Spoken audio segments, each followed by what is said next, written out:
Hello students of final year girls. आज का topic है आपका बाल अध्ययन की विधियाँ।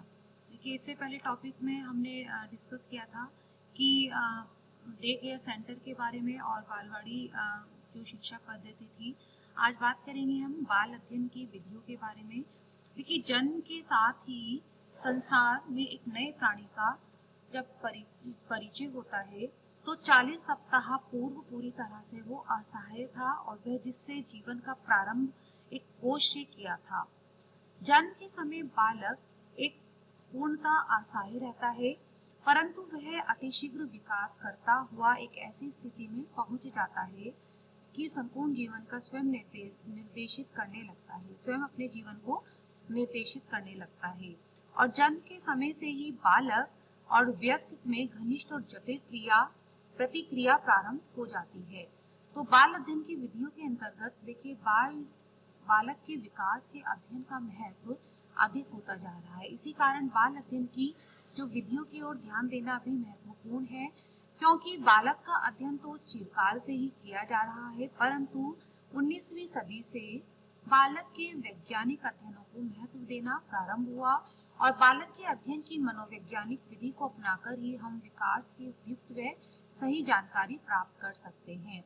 यानी कि अगर बाल अध्ययन की विधियां को क्यों महत्वपूर्ण माना गया, क्योंकि जब बालक माँ के गर्भ में होता है तब से लेकर उसका जीवन पर्यंत जो विकास होता है, विकास के क्रम होते हैं, उनका निर्देशन करने के लिए, उनको ऑब्जर्व करने के लिए, उनको निरीक्षण करने के लिए कि बालक किस क्रम से विकास करता है, कौन कौन से आयाम होते हैं उसके विकास क्रम के। जब तक इन विकास क्रम के आयामों का ज्ञान नहीं होगा तब तक हम बालक के सही विकास के महत्वपूर्ण पहलू जो होते हैं उनके बारे में नहीं जान सकते। तो इसलिए बाल अध्ययन की विधियों को आवश्यक माना गया, उसका जो अध्ययन है वो आवश्यक माना गया। बाल विकास से संबंधित समस्याओं के अध्ययन के लिए अक्सर किसी एक विधि का उपयोग उचित नहीं होता। बालिका संबंधित समस्याओं की सही जानकारी के लिए एक से अधिक विधियों का प्रयोग किया जाता है, जिस विधि के बारे में आप आगे पढ़ेंगे। और बाल विकास के अध्ययन के लिए दो प्रकार की अध्ययन प्रणालियों का प्रयोग किया जाता है, जो मुख्य रूप से की जाती है। एक तो क्रॉस सेक्शनल स्टडी मेथड है, यानी कि इसको हम समकालीन अध्ययन प्रणाली भी कहते हैं, और दूसरी लॉन्गिट्यूडनल स्टडी मेथड है, दीर्घकालीन अध्ययन प्रणाली। समकालीन अध्ययन प्रणाली यानी कि जिसे हम क्रॉस सेक्शनल मेथड भी बोलते हैं, उसके अंतर्गत सामान्यतः एक बालक का एक ही बार अध्ययन किया जाता है। विकासात्मक परिवर्तनों अथवा आयु संबंधी समस्याओं के अध्ययन के लिए विभिन्न आयु समूह के अनेक पक्षों का एक साथ अध्ययन किया जाता है। देखिए, जो समकालीन अध्ययन प्रणाली होती है बच्चों, उसमें अलग अलग आयु समूह के, ठीक है, अलग अलग आयु समूह के कई बच्चों पर एक साथ अध्ययन किया जाता है, तो उसे समकालीन अध्ययन प्रणाली कहते हैं या क्रॉस सेक्शनल स्टडी मेथड कहते हैं। इसमें क्या है कि जो अध्ययन होता है वो केवल एक ही बार किया जाता है, ठीक है। अलग अलग आयु समूह के बालकों का अध्ययन एक ही बार किया जाता है और इस प्रकार बालक के विकास क्रम का पता लगाने के लिए यह अध्ययन प्रणाली काफी महत्वपूर्ण मानी जाती है। जबकि जो दीर्घकालीन प्रणाली होती है, दीर्घकालीन अध्ययन प्रणाली में एक बालक अथवा बालकों के समूह का परीक्षण एक बार ही किया जाता है, यानी कि लंबे समय तक एक ही आयु के बालकों का, एक ही आयु समूह के बालकों का परीक्षण लंबे समय तक किया जाता है, तो इसलिए लॉन्गिट्यूडनल बोलते हैं या दीर्घकालीन अध्ययन प्रणाली। इस प्रकार के अध्ययनों का सर्वोत्तम उदाहरण पियाजे के विकासात्मक अध्ययन से है और जो उन्होंने अपनी पुत्री जैकलीन पर किए थे। अध्ययनों के आधार पर बालकों के आंख हाथों के संचालन संबंधी विकासात्मक क्रम का पता लगाया और उन्होंने 4 माह तक निरंतर अपनी पुत्री का गहन अध्ययन किया।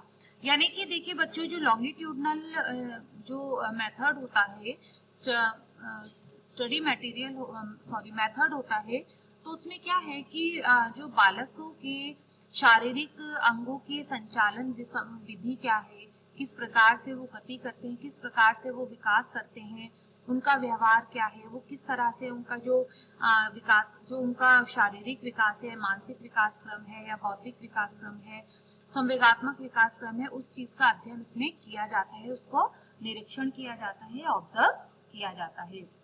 इस प्रकार दीर्घकालीन अध्ययन में एक ही बालक अथवा बालकों के समूह का लंबे समय तक अध्ययन किया जाता है। विकास क्रम में किसी भी पहलू का अध्ययन करने के लिए दीर्घकालीन अध्ययन प्रणाली उपयुक्त मानी जाती है। यानी कि हमने यहाँ पर दो प्रणाली के बारे में बात की, समकालीन प्रणाली अध्ययन प्रणाली और दीर्घकालीन अध्ययन प्रणाली। तो उसमें दीर्घकालीन अध्ययन प्रणाली उपयुक्त है क्योंकि उसमें लंबे समय तक एक ही आयु समूह के बालकों का अध्ययन लंबे समय तक किया जाता है, ताकि उसके बारे में विकास के क्रम उसके क्या है, उसके जो शारीरिक अंगों की संचालन, विकास की गति क्या है, तो ये सब ऑब्जर्व किया जा सकता है। साथ ही व्यवहार के स्थायित्व अथवा और स्थायित्व संबंधित किसी भी समस्या के हल के लिए यही एक विधि उपयुक्त मानी जाती है।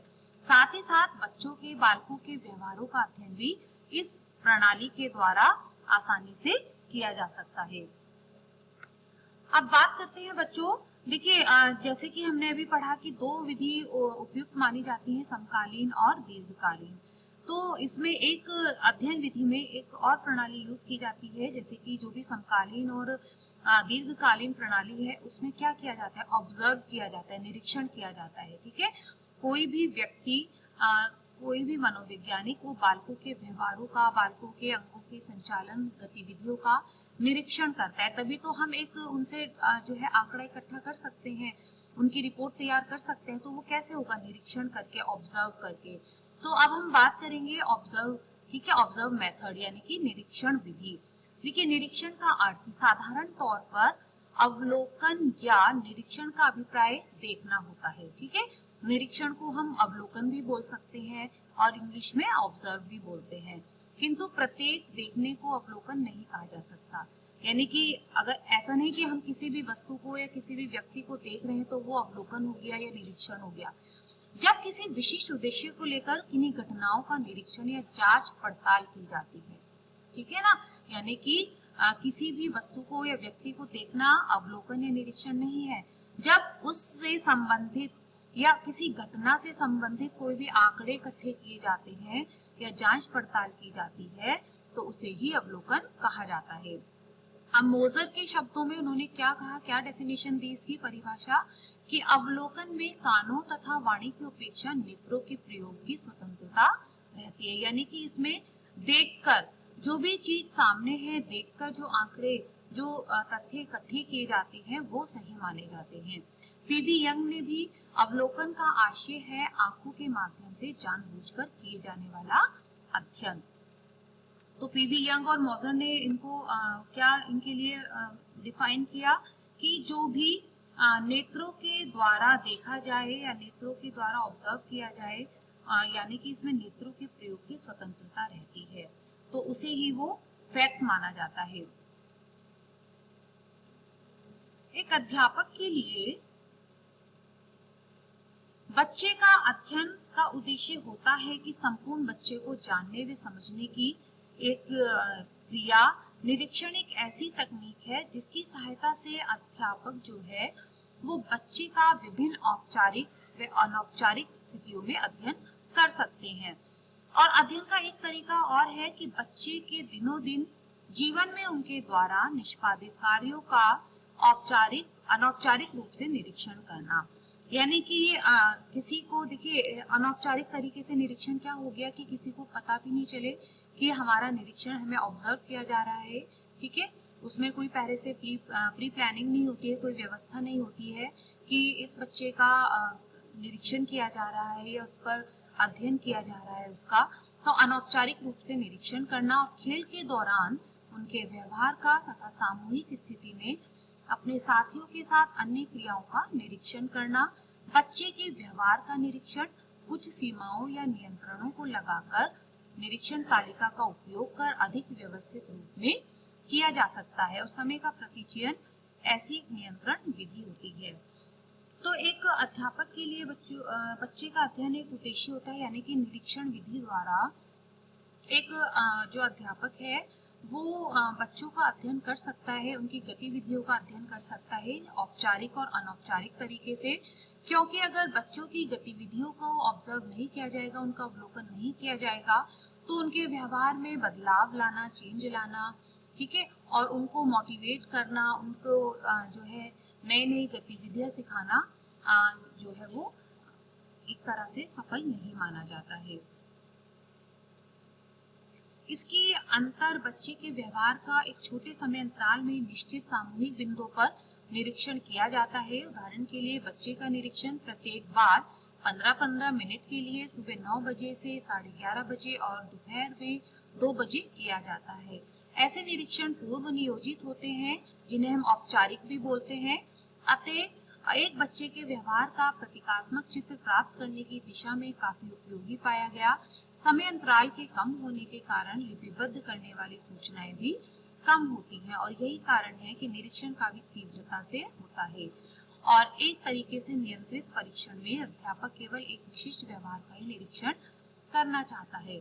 यानी कि देखिए निरीक्षण विधि में सबसे अच्छा इसका उदाहरण है कि एक अध्यापक जो है वो अपने विद्यार्थियों का निरीक्षण करना, उसके व्यवहार का निरीक्षण करना।